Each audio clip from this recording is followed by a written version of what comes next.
उसके बारे में कुछ बातचीत करूंगा।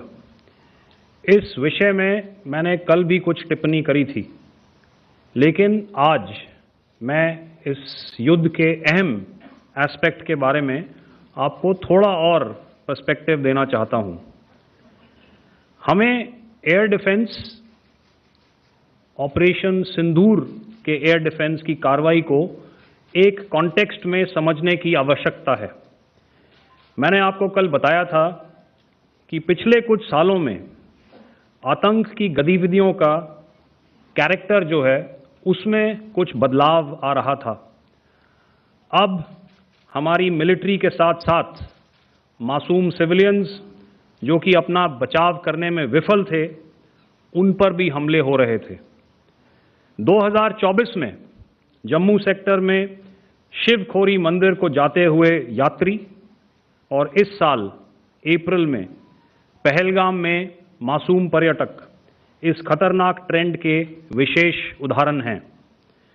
पहलगाम तक पाप का यह घड़ा भर चुका था।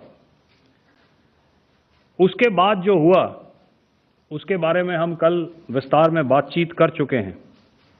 क्योंकि आतंकियों पर हमारे सटीक हमले लाइन ऑफ कंट्रोल और इंटरनेशनल बाउंड्री को पार करे बिना किए गए थे, हमें पूरा अंदेशा था कि पाकिस्तान का वार भी बॉर्डर के उस पार से ही होगा। इसलिए हमने अपनी एयर डिफेंस की पूरी तैयारी पहले से ही कर ली थी। हमारी इन्वेंट्री में शामिल counter manned aerial systems, electronic warfare के साधन और एयर डिफेंस वेपन्स का इंडियन एयरफोर्स के इसी प्रकार के सिस्टम्स के साथ एक अनोखा मिश्रण किया गया।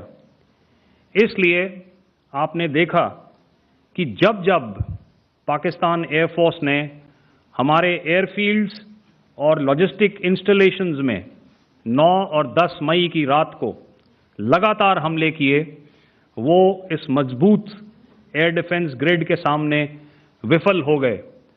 आपके सामने इस ग्रिड को एक तरीके से दर्शाया गया है।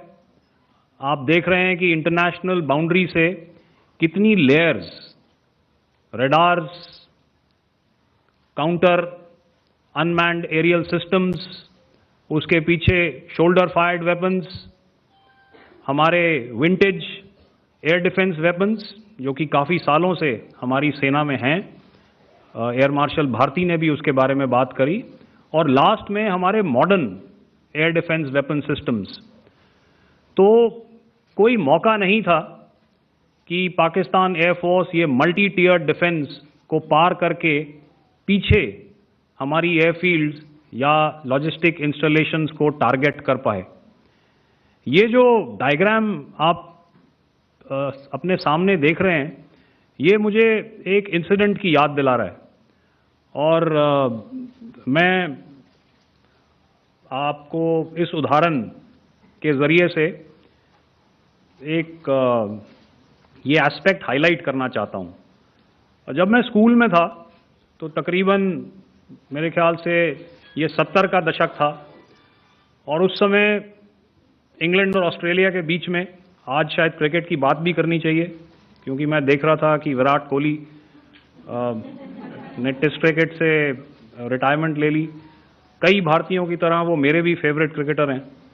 तो 70 के दशक में ऑस्ट्रेलिया और इंग्लैंड की फेमस एशेज सीरीज चल रही थी और उस समय ऑस्ट्रेलिया के 2 बहुत तेज गेंदबाज जो कि क्रिकेट हिस्ट्री में बड़ा उनका नाम है, जेफ थॉमसन और डेनिस लिली, उन्होंने अंग्रेजी बैट्समैन और उनकी बैटिंग लाइनअप को तहस नहस कर दिया था।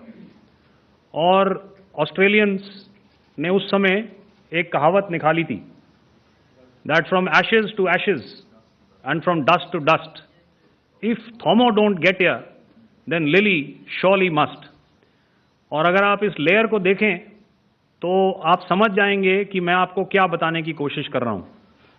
तो अगर आप सारे सिस्टम्स को पार कर भी गए तो आपको फिर भी एयरफील्ड या लॉजिस्टिक इंस्टॉलेशन या जो भी चीज़ को आप टारगेट कर रहे हैं, उसमें पहुंचने से पहले कोई ना कोई इस लेयर्ड ग्रिड का सिस्टम जरूर गिरा देगा। जो दुर्दशा कल आपने पाकिस्तान एयरफील्ड्स की देखी और शायद आज भी एयर मार्शल भारती की प्रेजेंटेशन में, हमारी एयरफील्ड्स हर प्रकार से ऑपरेशनल हैं।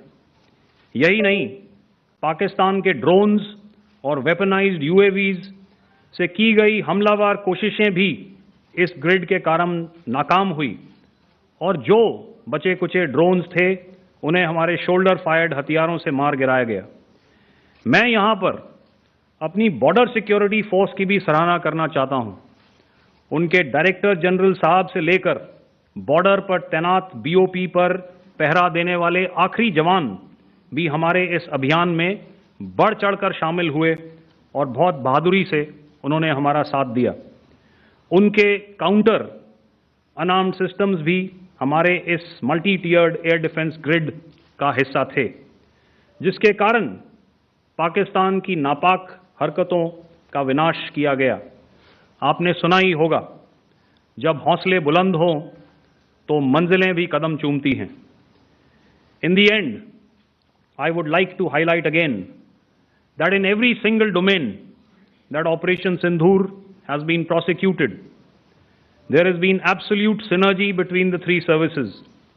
Not only have we, in this endeavor, been fully supported by our government, departments, and agencies, I cannot here not mention our 140 crore countrymen that have stood behind us with their prayers and goodwill, urging and inspiring us to achieve our mission and objectives.